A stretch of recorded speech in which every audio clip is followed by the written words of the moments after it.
विद्यार्थी मित्रांनो, आपण लेसनला सुरुवात केली होती, म्हणजे धड्याला सुरुवात केलेली आहे.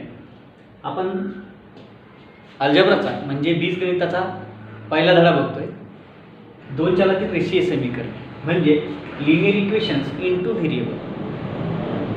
या लेसनसाठी आपण बेसिक गोष्टी अगोदरच्या पार्टमध्ये बघितल्या आहेत. आपल्याला या पार्टमध्ये 1.1 एक्सरसाइज 1.1 जो आहे तर तो अभ्यासायचा आहे.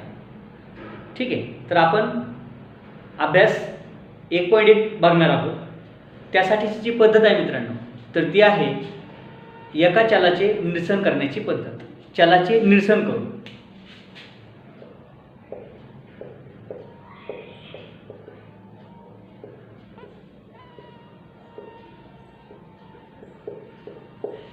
याला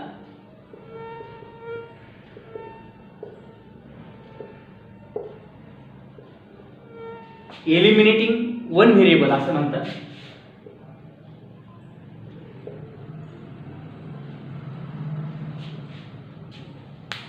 त्यासाठी आपण एक उदाहरण अभ्यासूया.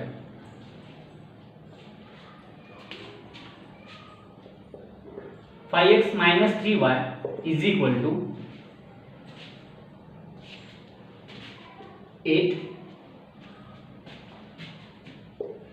3x + y = 2. इथे लक्षात घ्या, हे इक्वेशन 1 आहे, हे इक्वेशन 2 आहे. समीकरण आहे, समीकरण 2.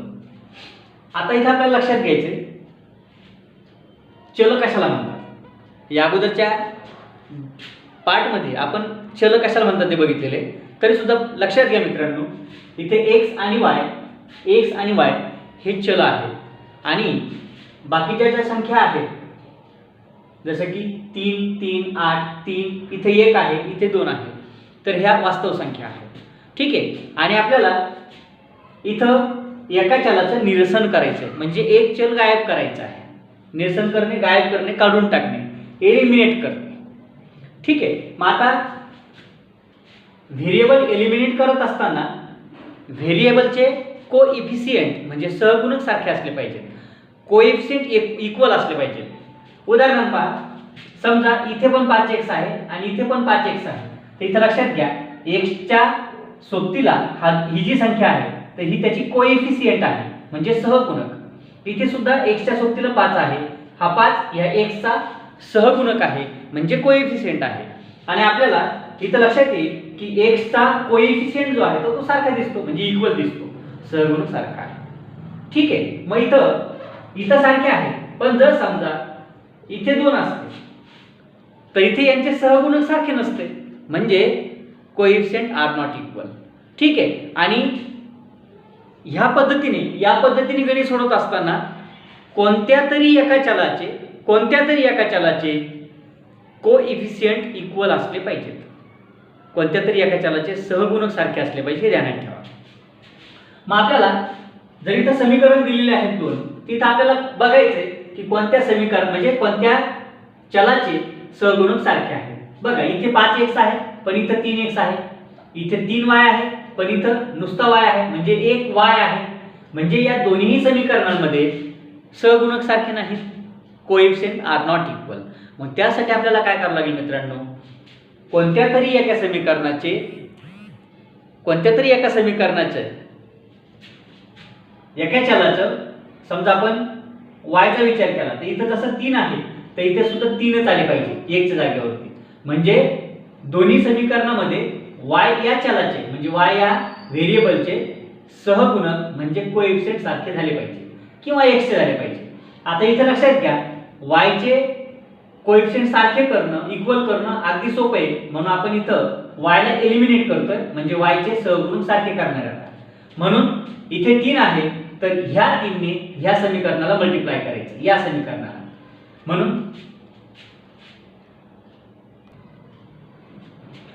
Multiplying both sides of equation second by 3 म्हणजे समीकरण 2च्या दोन्ही बाजूंना 3 ने गुणा.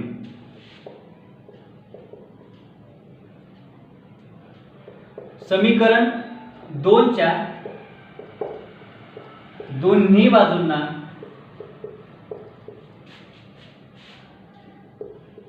तीनने गुणून. मग समीकरण 2 म्हटले त्यांनी. मग समीकरण 2 घेऊया. 3x + y = 2. यांच्या दोन्ही बाजूंना म्हणून बोथ साइड्सला कितीने मल्टिप्लाय करायचे? 3 ने, म्हणून मल्टिप्लाइड बाय 3. ठीक आहे. आता बघा इथं पुन्हा मल्टिप्लिकेशन कसं होईल यांचं. 3 3 जा 9, 9x, हे प्लसचं साइन. 3 × y हे झाले 3y = 2 3 जा 6. हे मिळालं आपल्याकडे समीकरण 3, इक्वेशन 3. ठीक आहे. आता इथे लक्षात घ्या, इक्वेशन 3 चा इथे किती आला मित्रांनो? 3y, आणि इथे किती आहे? 3y. ठीक आहे ना. मग आता इथं काय लक्षात येतं आपल्याला? इथं यांचे y चे कोएफिशिएंट सारखे झाले. आता एक मायनस आणि एक प्लस आहे. एक लक्षात घ्या, इक्वेशन 1 आणि इक्वेशन 3 यांचा 3y जरी सारखा असला तरी लक्षात घ्यायचंय त्यांची चिन्ह मात्र वेगळे आहे. मग जेव्हा चिन्ह वेगळे असतात तेव्हा ऍडिशन करायची. म्हणजे एका ठिकाणी मायनस आणि एका ठिकाणी प्लस असेल तर प्लस करा, जेणेकरून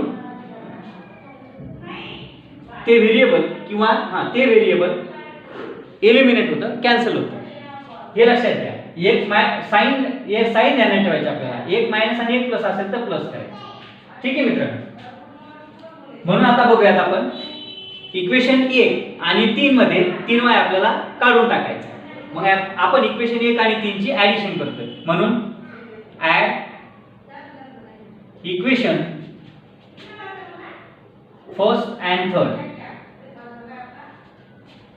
अँड थर्ड यांची काय करायची आपल्याला? ऍड करायची, म्हणजे ऍडिंग करायची. Therefore 5x - 3y = 8. यामध्ये काय ऍड करायचं आपल्याला? 9x + 3y = 6. यांची ऍडिशन. म्हणून इथे 3y कॅन्सल. 9x + 5x हे झाले 14x = इथं पण ऍडिशन करायची. 8 + 6 ही झाले 14. म्हणजे 5x + 9x बरोबर 14x आणि 8x 8 + 6 हे झाले 14. आता इथे लक्षात घ्या, 14 आणि x या दोघांचा मल्टिप्लिकेशनचा रिलेशन आहे. म्हणून 14 ने आपण या 14 ला डिवाइड करणार आहे. देयरफॉर x = हा समोरचा 14 आणि याला डिवाइडेड बाय हा 14. म्हणून x = 1. ही मिळाली आपल्याला x ची व्हॅल्यू. आता आपल्याला y ची व्हॅल्यू फाइंड करायची आहे.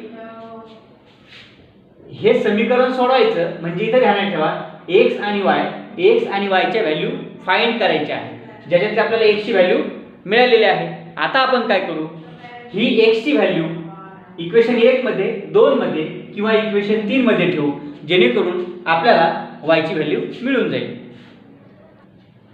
म्हणून सबस्टिट्यूटिंग x = 1 इन इक्वेशन 2. याचा अर्थ असा होतो, x बरोबर 1 समीकरण 2 मध्ये ठेवून, x बरोबर 1 समीकरण 2 मध्ये ठेवून. मग समीकरण 2 काय मित्रांनो आपल्याकडे, याचा भाग इकडे बघूया. याच्या पुढे 3x + y = 2. काय सबस्टिट्यूट करायचं आपल्याला, x = 1. देयरफॉर 3 × 1 x जागेवर 1 आला, यांचं मल्टिप्लिकेशन होतं, प्लस y = 2. 3 1 जा 3, 3 1 3, प्लस y = 2. देयरफॉर 2 हा 3 इकडे आला मित्रांनो, इथं तो प्लस आहे, इकडे आल्यावर तो मायनस होईल, इकडे राहिला प्लस y, प्लस आपण लिहित नसतो, म्हणून y = 2 - 3 - 1. ठीक आहे मित्रांनो. आणखी एक आपण उदाहरण बघणार आहोत. तर आपण आता इथे एक इक्वेशन लिहिले पहा, 3a + 5b = 26 आणि a + 5b = 22. ठीक आहे मित्रांनो. आता इथं आपल्याला काय लक्षात येईल, इथं 3a आहे, इथं फक्त एकच a आहे, इथं 5a आहे आणि इथं पण 5a आहे. आपल्याला इथं एक व्हेरिएबल इलिमिनेट करायचा आहे. मग आपल्याला काय लक्षात येते, इथे b चा जो कोएफिशिएंट आहे 5 म्हणजे b चा सहगुणक हा 5, तर हे सारखे दिसते तुम्हाला. मग आपण सरळ सरळ b कॅन्सल करूयात इथून, म्हणजे b एलिमिनेट करूयात, बरोबर आहे. आता तुम्ही म्हणाल इथे x आणि y नाहीये, इथे ध्यानात ठेवा a आणि b जे दिसतात तर ते इथं व्हेरिएबल आहे, ठीक आहे. म्हणून आपण b ला कॅन्सल करतोय. आता त्यांचे साइन्स बघा काय आहे, दोन्ही प्लस दिसतात.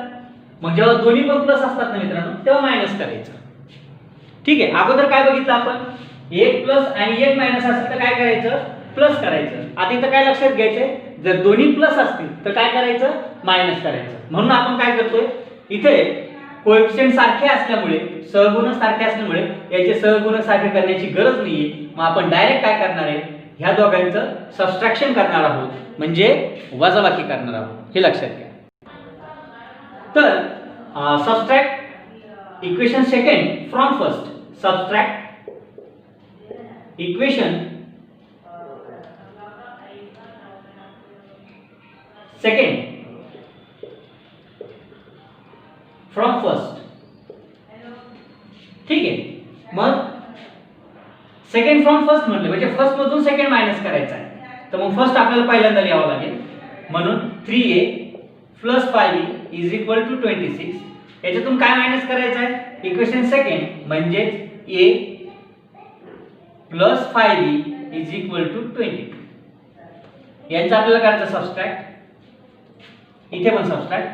26 मधून 22 गेले मित्रांनो, इथे राहतील 4. इथे 5b कॅन्सल झाले, दोन्ही प्लस आपण मायनस केलं त्यांना. इथे एक पण लक्षात घ्या, मायनस प्लस मायनस होतो म्हणून हे पण कॅन्सल झाले.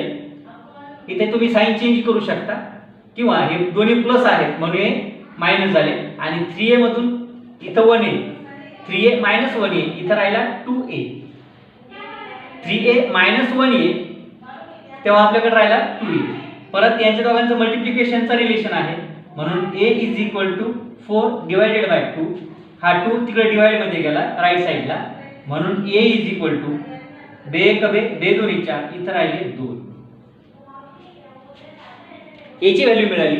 आता आपल्याला b ची व्हॅल्यू काढायची आहे, म्हणून सबस्टिट्यूटिंग